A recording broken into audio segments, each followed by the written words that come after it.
Hello, everybody, and welcome to the Oshkosh Area Humane Society. My name is Eva Engel, and I'm the Executive Director here at the shelter. And my role is to be responsible for the overall performance of our shelter with a special attention to fundraising, collaboration with our community partners, and our mission so that we can deliver the highest quality of care and service, not only to our animals, but also to the people in our community. And now let's get started with the tour. Follow me.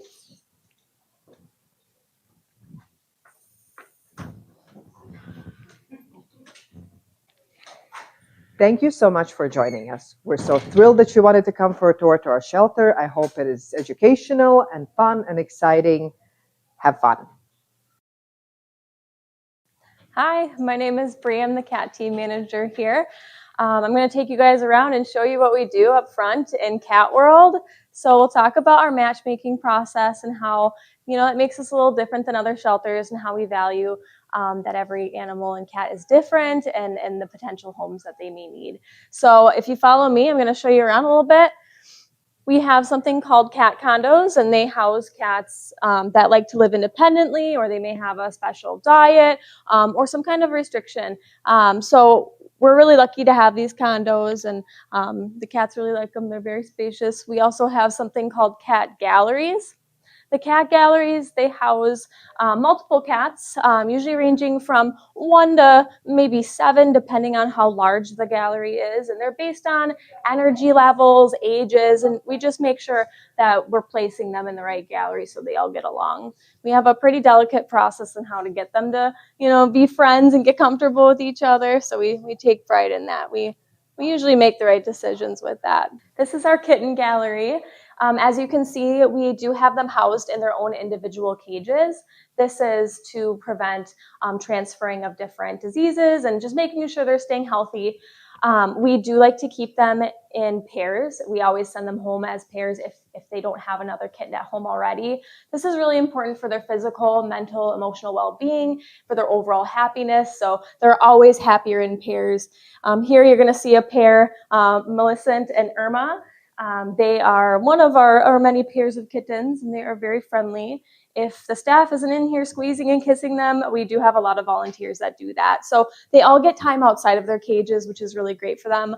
I would spend all day in here if I could. So when you come in looking to adopt, what our process looks like is, you're going to come in here and you're going to meet with all the kitties you want. We don't have a limit as to how many you can see. You can visit with them all and find the right fit for you. Once you have the right one picked out, you'll fill out the adoption application. So that application is a very fast front and back form. We process that and we call you to let you know when you can take them home. We usually don't do same-day adoptions just because we want you to be prepared. We want us to be prepared, and we want to make sure it's a good fit. So once we have that approved, you'll come in and we'll go over some good information as to how to house your cat appropriately, what to feed them, what to use to play with them, and then we pack them up and send them home with you. So very easy, short process. Great. Hi, I'm Jen. I am the dog team manager here at the Oshkosh Area Humane Society.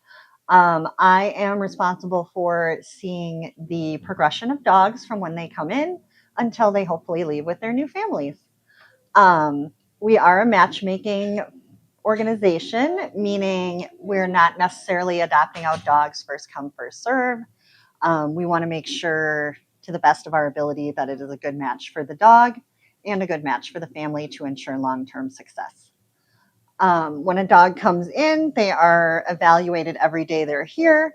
If they're a stray and they're not picked up, they become our legal property after 4 days plus the day of intake, and then they can be adopted out to a new family.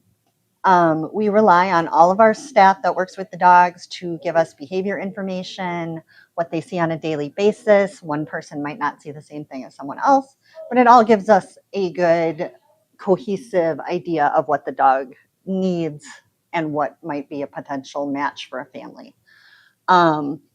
When they are available for adoption, people can certainly apply online. We have all our dogs listed on our website that are available. We also have them up on our screen here. We do not allow people to walk through the kennels just because it is so stressful on our dogs. We have found that when people walk through, the dogs get so excited and they jump and they bark, and it's just not very appealing for people. So we would rather have an appointment, have a certain time and place where we can bring the dog into the potential adopter, and they can see their true personality in a calmer environment. Okay, we're going to take a quick walk through our kennel area just so you can get an idea for how our animals are housed and kind of what we do for them on a daily basis. So come along.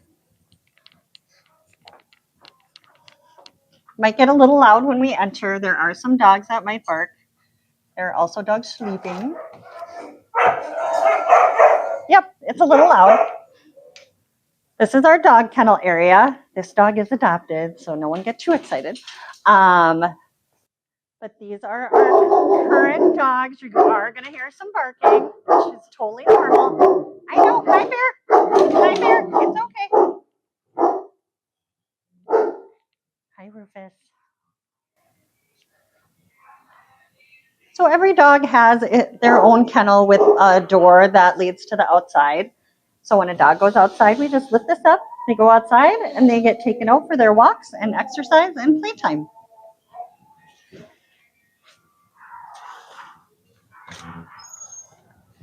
And this brings us to our outdoor area.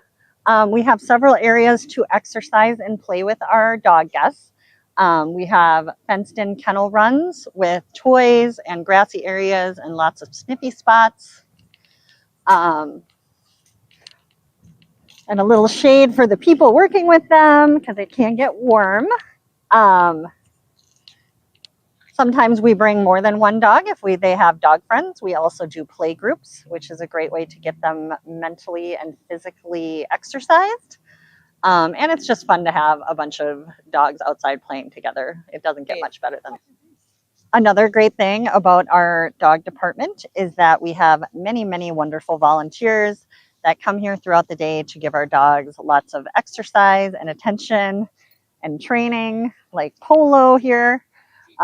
He's out with Nancy right now, and he's just having a good time learning some new things. Volunteers are a really critical part of our organization, and they do so much for our animals. Another great thing about the Oshkosh Area Humane Society for our dogs is that we have this wonderful dog park. I believe it's about an acre. It just gives our dog guests so much space to run around, have fun, try out toys, and we do a lot of dog play groups in this area too, so dogs can just run around with their friends and blow off steam.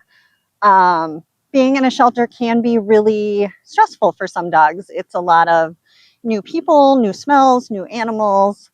It's so important for dogs to get mental and physical stimulation and enrichment on a daily basis. So we have a team dedicated to the enrichment of our dogs. They get special treats, Kongs, treat boxes, puzzle toys. We're always looking for new ways to stimulate their minds and bodies. But this dog park is one of the best things that we have for our dogs, and we are just so grateful for this opportunity to have. Hi, I'm Sarah. I'm our small mammal coordinator here. That means with coordinate in my title that I do everything from intake to outtake for the small mammals and other animals. So I coordinate and schedule surrender appointments, also partner with a lot of shelters to take transfers. And we also sometimes get stray bunnies. And then I also do all the adoption sessions one-on-one for all of the animals. So I'll show you a little bit of how we house them here. Our bunnies we house either in exercise pens like this, or in extra large dog crates like this. And we also have our guinea pigs are in cages like this. And we have more guinea pig cages over here. And there's also, we call it the presidential suite there, where we house a bunny in that room that used to be a bathroom. This room is, we kind of call it our small mammal overflow. This is in the back of our building when we don't have space in the small mammal room. So usually this is like with reptiles and birds. With reptiles and birds, we don't usually want to house them with the small prey animals because they can kind of scare them a little bit. But we also sometimes get like chinchillas, ferrets, rats, and we like to house them in these critter nation cages because it's more space. And we don't have room to put these cages in that room. So then we put them back here. So we have some rats here right now. Hi, I'm Ryan. I'm the Director of Operations here at Oshkosh Area Humane Society.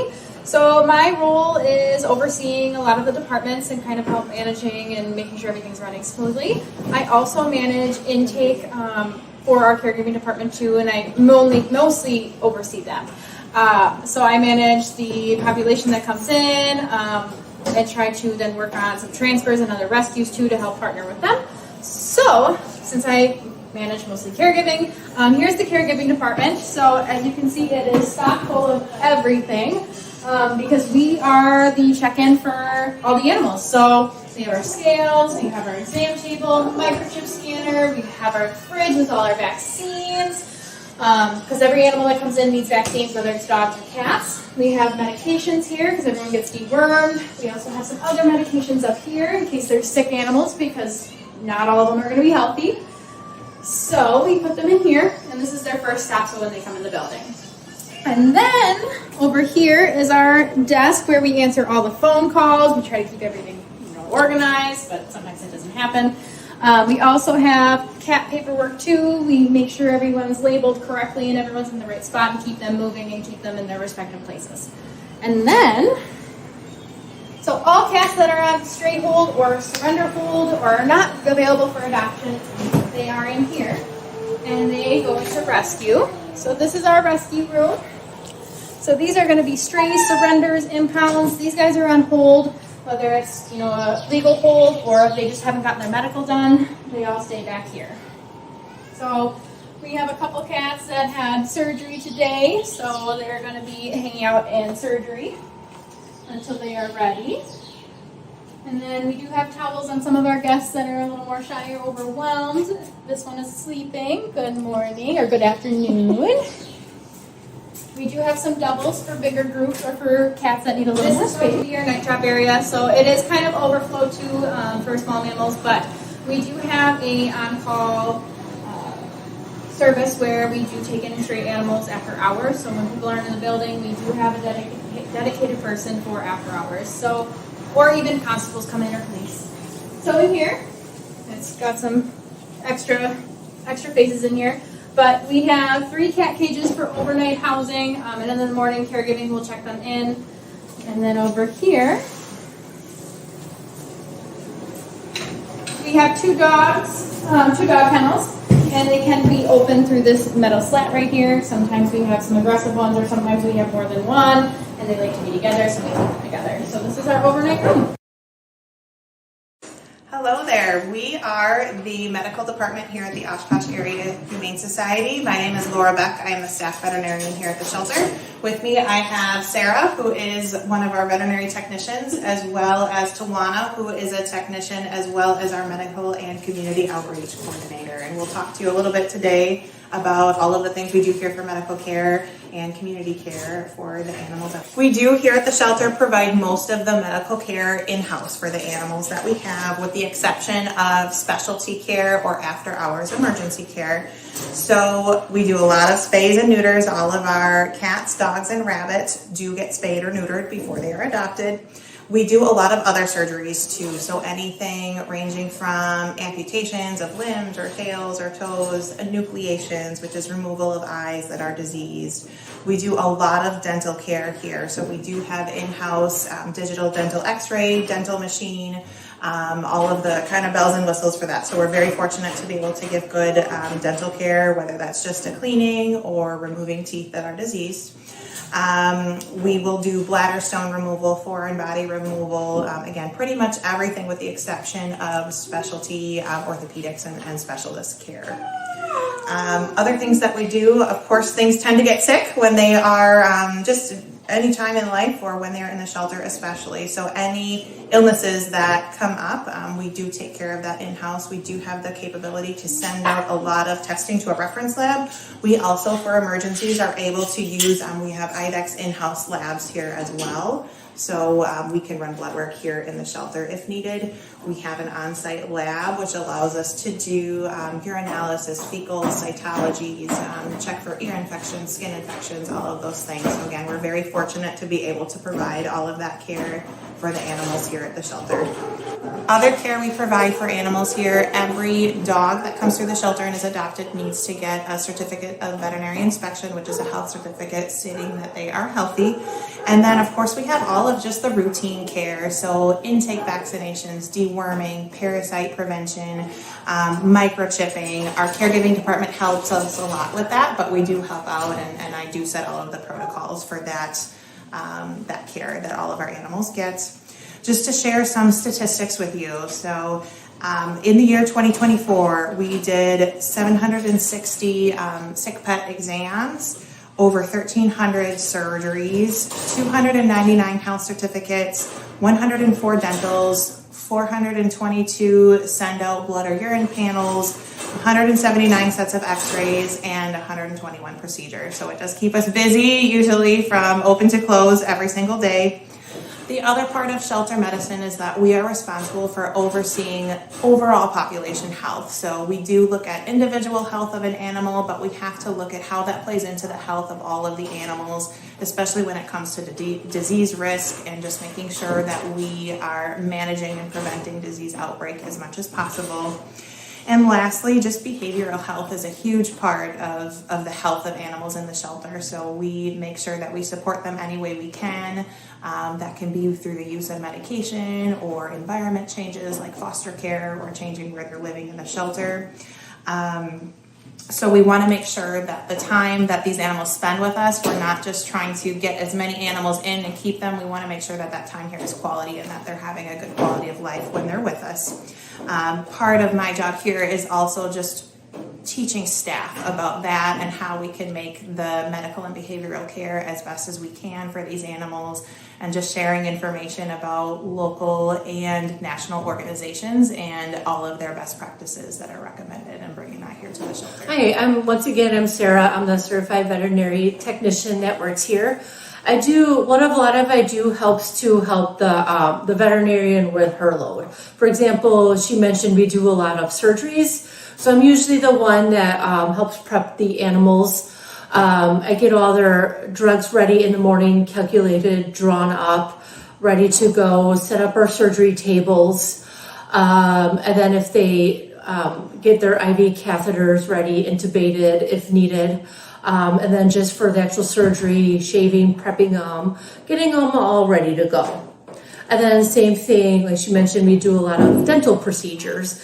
And I'm, for lack of words, kind of the dental hygienist here. So once again, our animals to get a dental procedure need to be fully under anesthesia. So same thing, I'll get their surgery drugs ready to go, get them into the animal, get them their IV catheter in, intubated, then we'll clean all of the teeth, take the dental x-rays, and then let the doctor know the teeth I think are concerning, and then I do the local blocks to numb the teeth. So then our doctor, all she has to do is come in and extract the teeth that are sore and need to be extracted. And then, so that's one of the other things I do. And another thing I spend a lot of time doing is our lab samples, as she talked about. So the urinalysis, I'm the one that run those and look at them, all the cytologies, ears, skin. I look at all of those. We do a lot of fecal or stool samples here. A lot of animals do get internal intestinal parasites, so we could tell that from stool samples. And just to make sure that we get the right answers we need, and then I give those answers to our veterinarian and she can diagnose and prescribe from there. And then after she does all that, I'm also one that usually fills most of those medications so the animals get everything they need. And then because the animals that live in our shelter are usually pretty stressed, they're more prone to getting sick, such as, for example, a lot of our cats do get upper respiratory infections. And since those are so common here and our veterinarian doesn't have time for all of those, she has a written protocol, so then I'll usually follow those so that I can look at all the upper respiratory cases, do their exams, and get the proper medication ready for them so she doesn't have to be bogged down with all of that. Including when our dogs and cats, if they're not feeling well and just have some soft stool, upset stomach, diarrhea, vomiting. She has protocols for that, so I can examine them, do the proper samples needed, and treat them as necessary to kind of take the load off our veterinarian so she could focus on her surgeries and major sick animals. So that's kind of a lot of what I do besides taking the x-rays as requested also. I know she mentioned, so doing a lot of the things that to kind of help the doctor with her load and just to keep everything running smoothly. Hi, my name is Swanee Hanneman, and I'm one of the technicians here at the Oshkosh Area Humane Society. I'm also our medical coordinator and our community outreach coordinator. So some of the things that I also do in addition to helping in medical is to schedule our TNVR program, which is trap, neuter, vaccinate, return. And I've got a little demo here. I think one of the questions people always ask is, how do you touch the cats? We don't. Not until they're safely anesthetized, but then people ask how we do that. So I have a little demo here. This is our standard size humane live trap. It's what keeps the cat safe. It's what keeps the staff safe. I do require these regardless of temperament because we have a lot going on. So our little demo here is going to be our kitty. We have a piece of equipment called the trap fork, so it looks scary, but what it allows me to do is get into the trap and manipulate the cat around in whatever direction I need it to so I can give it an injection without having to physically touch it. Kitty goes to sleep, and then we go ahead and perform the spay neuter. One of our parts of our program that we do is we also vaccinate them. That's very important for outdoor cats to be vaccinated, and we provide a rabies vaccine, a distemper vaccine. We treat them for their fleas automatically, whether they have them or not, because they're outdoor kitties. And they also get injectable pain medication. They get an ear mite medication, a quick look over, depending on the time of the year. Sometimes you get kitties that fight. So doctor will go ahead and give an injectable antibiotic all while they're sleeping. They're returned to their trap. They're brought back to their colonies, released outside the following day because these cats do not want to be in an indoor pet environment. So another part of my job as the community outreach coordinator is scheduling and planning our community vaccination clinics where we offer low-cost vaccines, just the basics, of course, as well as microchips, and we do those year-round. We have 4 larger community events, and then we have 8 individual monthly events, and the idea behind that was to help fill the gap of the veterinary shortage to make sure people had access to affordable vaccines that were low cost. So not only does it keep the animals in their homes, it keeps them out of the shelter, and it allows for those appointments to be used for sick or unwell animals at our local veterinary. And the third part of my job that we've recently added in the last year or so is something called surrender prevention. One of the things we are really recognizing right now in animal welfare is that it is important to keep people and their pets together as much as possible. We do not want to be the place where people just get their pets and then they go on. So if we can keep those animals together, that's one of our goals that we try to look at with each situation. And one of the ways we've been able to do that is to apply for some foundation grant money. We've had some very fortunate donors that support the project. And what that means is that the number one reason we get calls right now is people can't afford veterinary care. So surrender prevention is one of those ways that we can help keep those animals and their people together. And we can pay for a portion of outside veterinary care at one of our partner clinics. So they pay a portion, the grant pays a portion. The animal gets established at a veterinarian locally. That's one less animal in our care, and those animals can stay with the people that love them and know them the best. And that's going to be the best outcome. So to date, we've done about 100 different animals.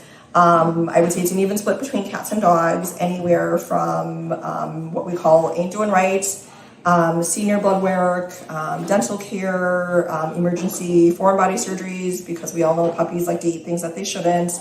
Unfortunately, some animals have been hit by cars. We've been able to help with some of that care. And it's meant to be a one-time veterinary intervention. And it's pretty amazing that all of our veterinary partners support this and actually refer us clients. I'm George. I'm the facilities manager here at the Oshkosh Area Humane Society.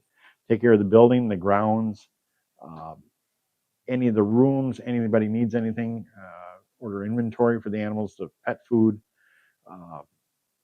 take care of the pantry for our public, fencing, anything that needs to be done in the building, HVAC systems, hot water heaters, down to tile on the floor. Whatever the place needs, that's my arena. Today we're out painting some fencing and some gates trying to beautify the property a little bit. Tomorrow is probably cutting grass and raking leaves. It's a never-ending process. We got approximately 4 acres of land here to take care of, plus the building, housing roughly 32 dogs if we're full, and we probably at one time or another have between 50 and 60 cats on site. We have a dozen dogs in foster and probably 95 cats in foster. So it's a constant flow of animals in and out, constant flow of people in and out, and all the accessories it takes to run it. So it's a full-time project.